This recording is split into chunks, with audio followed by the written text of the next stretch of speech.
Guest says U.S. President or incoming U.S. President Trump's 25% tariffs on Canadian imports into the U.S., if implemented, could prove devastating to our economy, and companies on both sides of the border would be heavily affected. We're joined by Jim Kilpatrick, Global Supply Chain and Network Operations Leader at Deloitte. Thanks very much for coming on the show, because we know companies these days have these complicated global supply chains, but a 25% tariff hike would be disruptive, to put it mildly. For sure, for sure. What kind of advice, and I know it's very hard to be categorical because we don't know what Trump will do, what kind of advice are you giving to companies right now? Well, first advice is to take it seriously. I mean, most companies have been taking it seriously, even pre-election, but certainly after the November 25th post by Trump and Truth Social. Almost all companies in Canada and the US, for that matter, have taken the threat of tariffs very seriously. Second thing is to really understand what a 25% tariff would mean to your business. And it depends on the nature of the business. Some companies are Canadian entities that simply sell into the US as a key export market. And certainly they're impacted differently than a company that also has US operations in the nature in which they can move product back and forth across the border. So, the impact on companies is very, very specific to the model that they have, also specific to how important the US market is for them. But everybody needs to understand the impact, and then everybody needs to think through the options that they have. How can they be flexible to respond in the event that there is a shift in trade policy? Do you think companies have already started moving goods and changing their supply chains? Moving goods was one of the early no-regret moves, for sure. We did see a lot of organizations starting to move goods from Canada into the U.S. Sometimes easier said than done. If you own distribution capability in the U.S. and you're simply transferring your goods across the border, companies started to do that. Sometimes they worked with customers to get them to make advance orders just in case. Mm-hmm. The reality, though, is that moving inventory in advance in the U.S. is easier said than done. In many cases, it takes a long time for companies to bring the materials in required to produce goods, to produce the goods, and to get them across the border. Often the spec of a good that's sold in Canada is different than the spec of a good sold in the U.S., so it's actually a different inventory pool that you're working with. And the reality is that this is a technique to buy time. Most companies are moving days, weeks, at most months of inventory in advance in the U.S. They're not moving much more than that. So while it can buy time, it's not really a long-term strategy. Well, I'm just trying to remember if we've seen this kind of thing before. I mean, during Trump's first term, he did put tariffs on steel and aluminum, but I don't think we saw these across-the-board tariffs.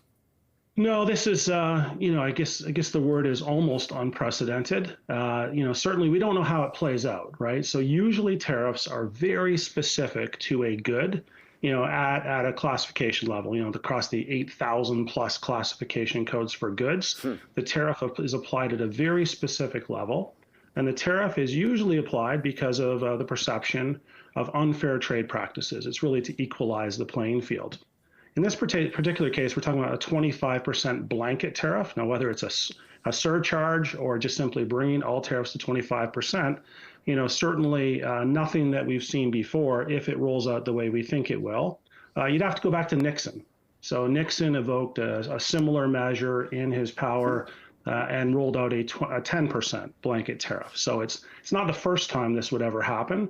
And it also appears to be linked a little less to unfair trade practices and a little more to border security, which then says, what's the burden of proof that we've addressed the challenge? So it's very unique in that way, and that's why there's so much uncertainty to how this actually gets implemented. I mean, it's a principle of economics. I think that uncertainty is economically damaging in itself because it deters investment. We live in a volatile world, unfortunately, and it gets back to, whether organizations learned enough of the lessons from COVID. We talked about COVID shining the spotlight on the vulnerability of global supply chains, and certainly the importance of national security when it came to healthcare and defense, and you can name all the strategic industries. And as we came out of COVID, there was a lot of thought to the restructuring of global supply chains. Not too long ago, though, friendshoring, would have been a good solution. When you look at the defense supply chain, the Five Eyes nations, Canada, the U.S., UK, Australia, New Zealand, working together around a defense supply chain would make a lot of sense.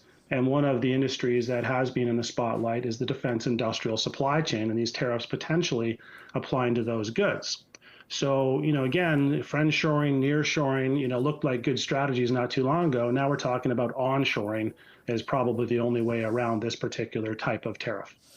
Certainly, it's a volatile world for supply chain executives and business executives. And, part of the good news here is we saw this coming. So companies have had time to develop strategies. Some companies have more flexibility than others, and that's the second piece of the equation. First, you got to see it coming, and then you have to have the flexibility to respond. And this certainly, should be a bit of a wake-up call for organizations to ensure they're building flexibility and resiliency into their business models, because even if this passes, the renegotiation of CUSMA, or USMCA as the US calls it, is just down the road. Yes, that's even though Trump appears willing to ride roughshod over these trade deals with the unilateral tariff, for example. Yeah. I mean, from a government perspective, defining the rules of the road and the rules of the game, if you will, for Canadian companies to be competitive in the North American, if not global, landscape is important. And certainly these type of actions, change the rules of the game, and that creates a tremendous amount of uncertainty. There are some organizations clearly that can weather the storm, whether it's that they're not as reliant on the U.S. or that they have margins that, it's a big financial hit, but it doesn't put them out of business. There's lots of Canadian companies that do 50+% of their sales into the U.S. And certainly not at margins, that could allow them to absorb this degree of a tariff increase. So it's going to be, it could potentially be very, very disruptive, depending on how it ultimately plays out. Jim, thank you very much indeed.